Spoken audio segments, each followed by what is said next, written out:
আসসালামু আলাইকুম, কেমন আছেন সবাই? আশা করি ভালো আছেন। আলহামদুলিল্লাহ, আল্লাহর অশেষ রহমতে আমি অনেক ভালো আছি। আজকে আমি আপনাদের মাঝে হাজির হলাম আবার একটা নিউ ব্লগ ভিডিও নিয়ে। তো দূরে এবং কাছে যে যেখান থেকে আমার ভিডিওটা দেখছেন সবার জন্য রইল অনেক অনেক দোয়া এবং ভালোবাসা।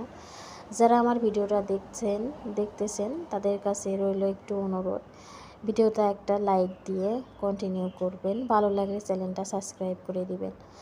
আমি প্রথমেই ভর্তা করতেছি, ডিমের ভর্তা। ডিম ভর্তা আমি পেঁয়াজটা একটু ভেজে নিয়েছি আর মরিচটা ভেজে নিয়েছি, তারপরে সরিষার তেল দিয়ে ভর্তা করে নিয়েছি আর লবণ দিয়ে। তারপরে এই দেখেন সিদ্ধ করা ডিম দিয়ে এভাবে ভর্তা করে নিয়েছি। ডিম ভর্তা কিন্তু অনেক বেশি মজা লাগে, এর মধ্যে সজের পাতা অ্যাড করলে আরও বেশি টেস্ট হয়। যাই হোক, ডিম ভর্তাটা শেষ করে আমি সকালবেলা লাবিবের বাবা বলতেছিল পিঠা বানাও, তো এদিকে ছিল গরুর মাংস রান্না। গরুর মাংস দিয়ে সকালে পিঠা বানাইলাম, পিঠা খাইলাম। পিঠাটা কেন জানি না একদমই ভালো হইতেছিল না, ফুলতেছিল না বেশি। যাই হোক, দেশের মতো তো এরকম আতক চাল পাওয়া যায় না, আমি পোলার চাল ব্লেন্ডার করে পিঠা বানাইছি। তো যতটুকু হয়েছে আলহামদুলিল্লাহ, যেহেতু আতক চাল পাওয়া যায় না, পোলাওর চাল দিয়ে পিঠা বানানো যেরকমই হোক খেতে মন চায়। লাবিবের বাবা আবার এই পিঠাটা খুব পছন্দ করে, যে কারণে যেরকমই হোক চেষ্টা করি বানানোর জন্য। তো পছন্দের পিঠা যেভাবে হোক বেচারা খেতে চাই, যেহেতু অনেক চেষ্টার পরে এই দেখেন তেমন ভালো হয় নাই, যেরকমই হয়েছে খেয়ে নিছে হাসি মুখ করে, কারণ তার তো খুব ফেভারিট পিঠা। এই সাজটা আমি পিঠা বানানোর এই সাজ পাত্র বলে এটা দেশ থেকে আনছিলাম। যাই হোক, সকালের খাওয়া দাওয়া শেষ করে দুপুরবেলা রান্না করতে চলে আসলাম। দুপুরে আমি রান্না করছিলাম লাউ দিয়ে, এই যে তেলাপিয়া মাছ। এরপরে রান্না করছি ব্রোকলি ভাজি। ব্রোকলি ভাজিটা অনেক মজা লাগে আসলে। ব্রোকলিটা দিয়ে বিশেষ করে দেশের বাইরের মানুষ করে কি, ওরা সিদ্ধ করে সস দিয়ে কীভাবে খেয়ে নেয়, মরিচ বাটা না কীভাবে জানি না। বাট আমরা তো এই বাইরের দেশের মানুষের মতো খাওয়া দাওয়া কোনো কিছু মেলে না, এবং ওরা যা খায় সেটা আমরা খেতেও পারি না, যে কারণে আমাদের মতো করে আমরা রান্না করি।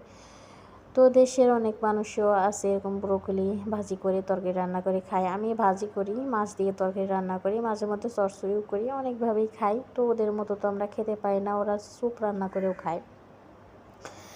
যাই হোক, ব্রোকলিটা ভাজি শেষ, এখন আমি এই পাশে ডাল রান্না করছি। আমি এগুলার কোনো কিছুই রেসিপি আজকে শেয়ার করতে পারি নাই, ইনশাল্লাহ অন্য আরেকদিন শেয়ার করবো। আশা করি এইসব খুব সহজ রেসিপি আপনারা সবাই পারবেন।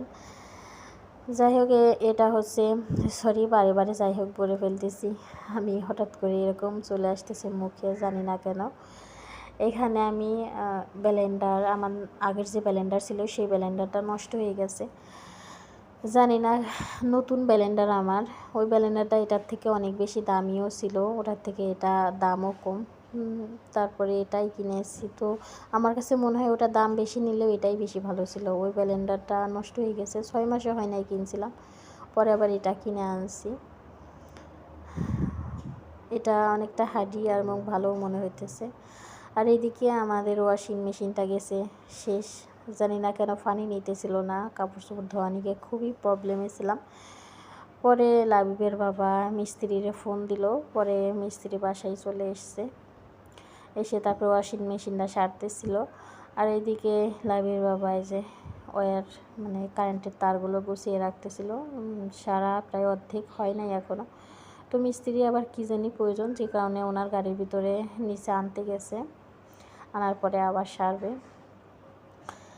ওয়াশিং মেশিন নষ্ট হলে কাপড় ধোয়া, বাচ্চা কাচ্চাদের নিয়ে সব কিছু নিয়ে অনেক বেশি কষ্ট হয়। ওয়াশিং মেশিনটা থাকলে সত্যি অনেক কাজে উপকারে আসে। যাই হোক, ভালো থাকবেন সবাই, আল্লাহ হাফেজ।